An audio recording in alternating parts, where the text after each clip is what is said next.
What's going on, Rivalers? Today we're breaking down one of the most underappreciated yet insanely effective characters in Marvel Rivals, Squirrel Girl. We'll explore the best angles and spots for her in Spider Islands map, covering defense and offense, and how you can maximize her potential. So let's dive in.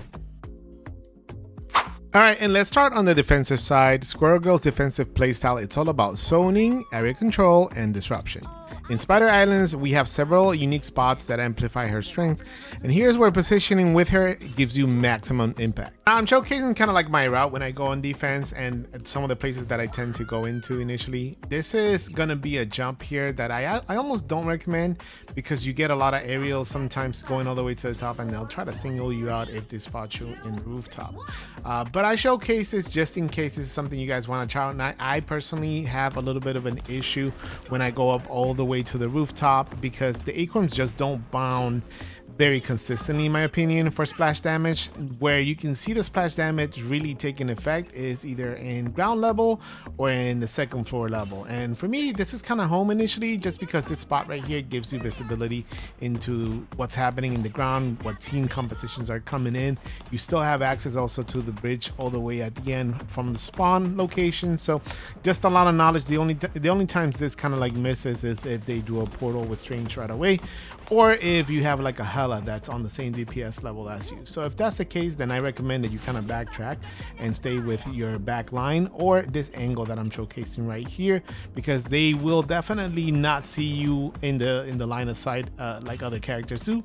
But your acorns kind of do give you away, so just something to notice in this one. If you're gonna be doing something like this, you can only do it for a limited amount of time, and then just know your escape route. So you can definitely bounce forward and push forward if you've gotten some picks, or if you need to backtrack, then you have your second roof, which this one you can go ahead and jiggle peek back and forth if you need to in this matter till you can just get a couple more picks. Or if you have to keep backtracking, then just know that you have access to different angles from this rooftop, so you can go ahead and keep doing damage, or you can jump to your side rooftop too, or your left side. There's a little hallway, but I don't like going in that direction because you tend to get pinched there. So this is your other home. This is your other location.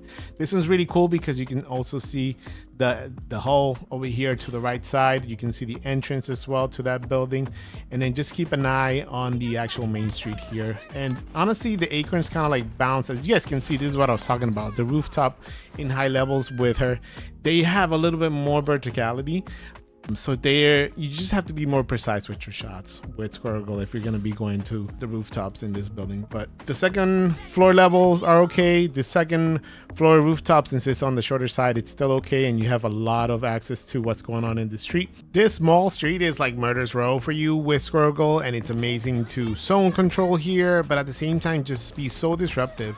I have unleashed a ton of ults in this particular street, and honestly, they get either good results pushing the team back or getting a lot of kills, depending on how much damage is being poured from my side of my team. So back to my original second spot here, and honestly, I use this quite often, especially if there's like Hellas and Hawkeyes. I don't want to give them a line of sight on the rooftop, so just a nice angle for you to keep if you're in the street. And then if you need to backtrack, you can backtrack to this location as well. I like this tree because it gives me a little bit of cover, and they don't get to see me as easy, but I can also go ahead and jiggle peek and drop as much damage in the same direction as possible. I'm also very close to some health packs. We know about the one underneath, and we also have access here to another one.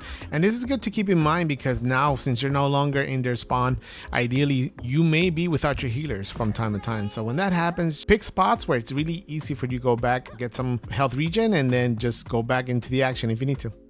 This is a good spot for a Squirrel Girl because you have access again to more health regen around you. You have the one in front of you to the bottom left, and then the one behind I just showcased, but you also have a quick escape to the rooftop if you need to.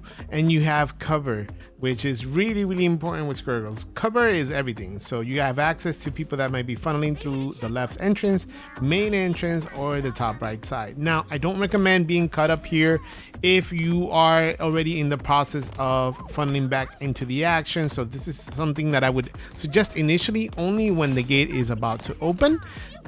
If the first checkpoint has been reached, then the gate opens and you have access to this. But you can also jump to the rooftop if it starts getting a little bit too crazy and hectic, and using the rooftop as another way of backtracking to your team, because you could easily just go this route and backtrack to your team and your healers if you need to. But if your team is still already pushed forward here by the gate, then you can just maintain higher ground. All right, and this is my alternative to the other spot if the gate is already been open but your team is pushed up. So you have line of sight into everything that's happening in the garden, and you have line of sight into the second floor as well. And if they do try to sneak up on you on the right side, then technically you have access to that as well. But if you want to gain some versatility, you can always jump up here to where the bridge is. This bridge is a really good spot for you. Mid-bridge is a high traffic area where fights often break out, so Squirrel Girl summoned squirrels can clog up the lane, forcing enemies to waste time and resources clearing them, and this also buys your team time to reposition or set up an ambush. Okay, and if mid-bridge has been lost, this is kind of like your last spot, your last holding the line kind of angles that you can hold with Squirrel Girls. But to be honest, once they reach this point, checkpoint 2 is kind of very easy for the offensive side to clear in most cases. So you can try and zone as much as possible. If you need to use your ultimate here for one last attempt to hold them back, especially if time's running out, then that's something that you can do here. But there's a lot of openings here, and it's really a challenge for Squirrel Girl to zone this area just because they can push from multiple angles in this particular push. Once they have captured the checkpoint though, this is where you can really shine with Squirrel Girl in my opinion. This right here, this last push, this is her domain. You have so many angles too as well where you can hold the line, and honestly it's just raining acorns, bouncing acorns off of so many angles without them spotting you. This right here is home. In your last push, this is where you want to be in most cases, just because from here you can be so decisive. If you have your ultimate, you can charge it up, wait till you have it, jump into the action, drop it, and then jump right back here for more coverage. But you have access and you have visibility to so many angles from here, and if you are getting attacked, you can just get behind a wall. Raining acorns, bouncing acorns off of walls, anybody that's coming in through the main entrance you have access to. If they're trying to flank through the left side too, you can definitely do that as well. And then if the payload is about to reach home, you know, you guys did it one last stop and you want to be the cutoff man here, then this is a nice angle where you can hold them as they're trying to get back to the payload. You can inflict a lot of damage from this particular location, and if you need to get back, if they already got there quicker, if they portal back, then it's an easy walk back to the point. All right, and on offense, Squirrel Girl is just about controlling the flow of battle. Her squirrels will disrupt enemies and open up opportunities for your team to secure the kills and objectives. So let's break down a little bit of my favorite angles and spots here on offense. What I love about Squirrel Girl in Spider Islands is that she can gain advantage in high grounds, vantage points on defense and on offense as well. So, you know, just using her ability to be able to use unexpected angles, drop squirrels if you need to sometimes to get them to disperse while you're doing a lot of heavy damage here. And initially you just want to scope out and see what's going on, so you don't necessarily have to drop damage. You can just scope it out and see what the enemy is doing. If they're just holding back by the bridge area, then it's just easy for you to rain some damage from range, and this is one of the best angles to hold it from. Now be careful, because if they do have a Hawkeye or a Hela, then I don't recommend this high ground. I recommend that you go on the ground behind your tanks and gain some cover in that manner. But ideally, since this one is so linear in the beginning, you want to hold that high ground as much as possible, and if you need to rotate, you can rotate through the bottom left. Now we know how mixy it can get in this section here, and of course your team is going to be pounding a lot of damage to the opposing team, but this is where I like to jump up to my favorite first spot on the offensive side.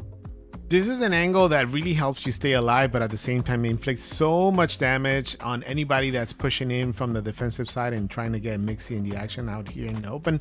What I love about it is that you can easily bounce your acorns with a lot of cover, so you inflict as much damage as possible and they have a hard time targeting your position. And when the enemies group up around this narrow street, you can unleash your squirrels, your ultimate here, summon them mid-fight to spread as much damage and disrupt their focus as they're trying to push you guys back to the spawn. And if anything, it helps you create an opportunity for your team to go ahead and clear checkpoint number 1. All right, and this is a nice little out spot too. If for whatever reason there was no contest in narrow street, then getting behind this sign is your home. Even though this is your home, you can always jump up to the left roof, to the right roof, and depending on where the enemy team is, you can shift over to an angle where they can't really see you. Now, I love it up here, but at the same time, I find it a little bit challenging sometimes landing if they're not in the balcony or if they're not in the second floor. The acorn shots, because the splash damage, as I mentioned, the higher you are, it tends to be a little bit more erratic. So sometimes they don't really land where you expect them to. And I love to bounce them because when I bounce them, instead of hitting them directly, I feel like they do more splash damage on the enemy. Now, once you have cleared the first checkpoint, to be honest, the gate's gonna open and you don't really need a nerd spot in offense. Just try to hang around the payload itself for cover. And as you start pushing the team back, there is one spot that I love here by the gate itself, and that's really behind this rock, just because it's such a nice angle for you to see what's happening. Honestly, you can rain down acorns in this direction and just start hitting them and pushing them back into the bridge of action, as we mentioned earlier. All right, and we finally get to where the intersection kind of starts going for us towards a checkpoint number 2. And this is where I like to hang back before the actual bridge itself. So a lot of action tends to happen in this little path right here, right before being able to clear checkpoint 2. And you can get so much line of sight here directly into what's happening in front of you, to the right side as well, because nothing's really happening on the left side of the screen. Overextending with Squirrel Girl can leave you highly vulnerable, so always engage when you have backup nearby. It's really tough when you're the last line of defense, and if you are, then make sure you are behind cover if you're going to inflict any damage, and being able to save your L shift key in order to escape a tough situation. Now, in the home stretch, when we're trying to get to the last destination for the payload, I really like to hold the left side of the screen towards the right angle, just because they're going to be funneling always from their right side, right? So ideally, I want to hang and put as much damage into the staircase that's happening here by the main entrance.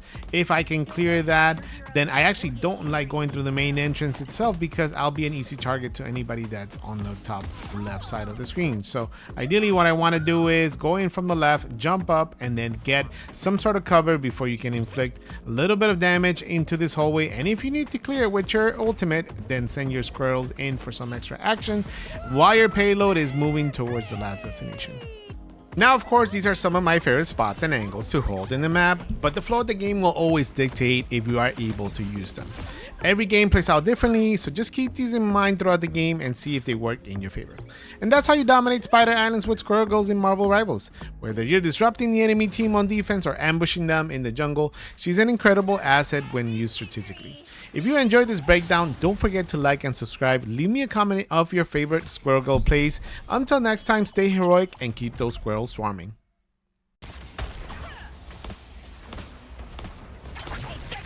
Oh, good set. Nice.